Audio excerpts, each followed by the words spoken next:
Well, second.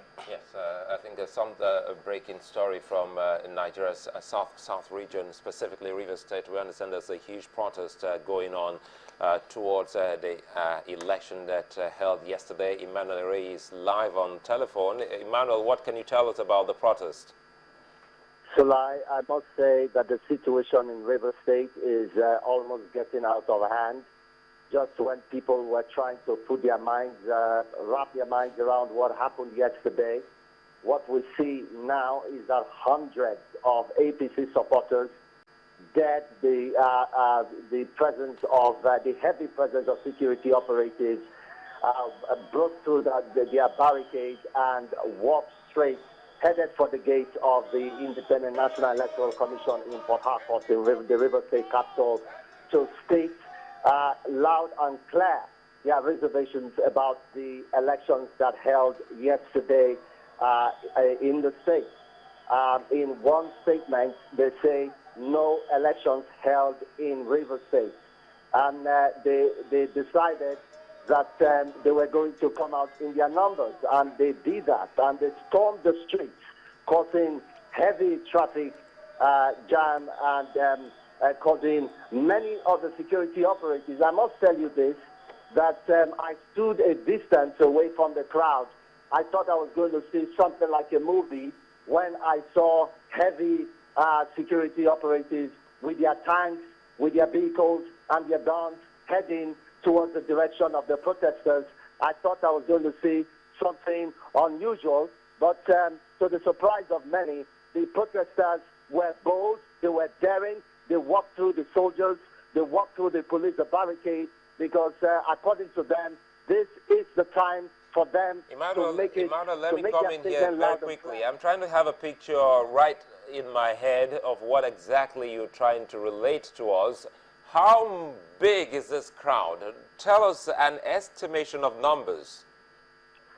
Well, according to the leaders, they say they gathered as much as 50,000 of their supporters from across the state. But what have you seen? What are you seeing at the moment? Does that tally with what you've been told?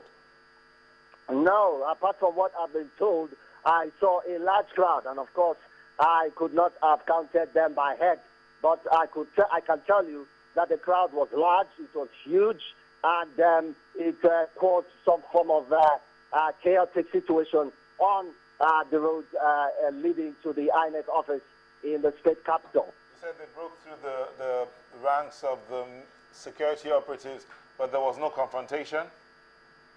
No confrontation. Well, at this point, we may want to give it to the security operatives. They did not try to do anything unusual to the crowd. Of course, they were armless. They were not carrying any form of weapon, no bottles, no guns, no machetes. So they allowed them through, but they could not get through the gate. And something interesting happened at the gate. The leaders of the protest, made up of candidates of the APC, led by the governorship candidate, Mr. Dakuku Pitusai, were at the gate demanding to get audience with the INEC resident electoral commissioner, who was represented with the head of operations and administration, and they were insisting to get into the premises, but the security operatives, the soldiers, the policemen did not allow them to get in. And of course, they said, why would you not allow us to get in? The candidate of the other party is right there in your premises. And the man wanted to know how they knew that. And they said, we could see his car parked right there in your premises. And the argument went on. And of course, they were not still able to get in. Emmanuel, you told us earlier that the resident electoral commissioner was supposed to brief about the situation yesterday. Did that briefing hold? Yesterday, she briefed. And essentially, though she was not in a very good mood, I must tell you, she looked very disturbed. Excuse me, she looked disturbed.